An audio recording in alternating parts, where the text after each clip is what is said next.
आणि यानंतर एक महत्त्वाची बातमी सविस्तर पाहूया। विरोधी पक्षनेते पदाची निवड आता लांबणीवर पडणार का अशी चर्चा होतीये। विरोधी पक्षनेता निवडीसाठी विधिमंडळाकडून विविध दाखले तपासले जाणार आहेत। केंद्र शासनाच्या 2006च्या तरतुदीनुसार एकूण जागांच्या 10% संख्याबळ हे विरोधी पक्षनेते पदावर दावा करण्यासाठी आवश्यक आहे।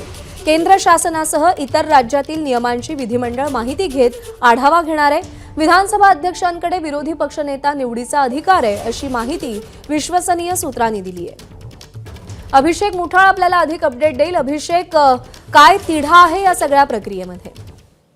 एकूण या अगोदर जर का पाहायचं तर आपल्याला विरोधी पक्ष नेत्यासंदर्भात चर्चा होताना पाहायला मिळालेली होती। मात्र महाविकास आघाडीकडनं पत्र कुठेतरी विधानसभा अध्यक्षांना अद्यापपर्यंत प्राप्त झालेलं नव्हतं। काल ते पत्र देण्यात आलेलं आहे। भास्कर जाधव यांच्या नावावर शिक्कामोर्तब देखील महाविकास आघाडीकडनं होताना आपल्याला दिसतो आहे।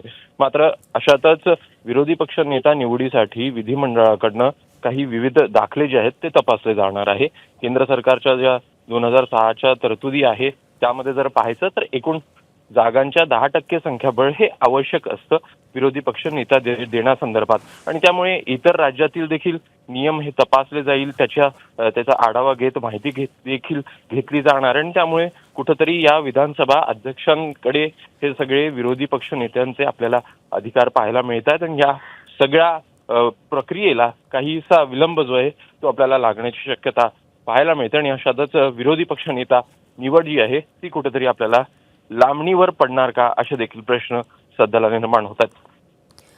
अभिषेक, धन्यवाद दिलेल्या माहितीसाठी। एबीपी माझा, उघडा डोळे बघा नीट।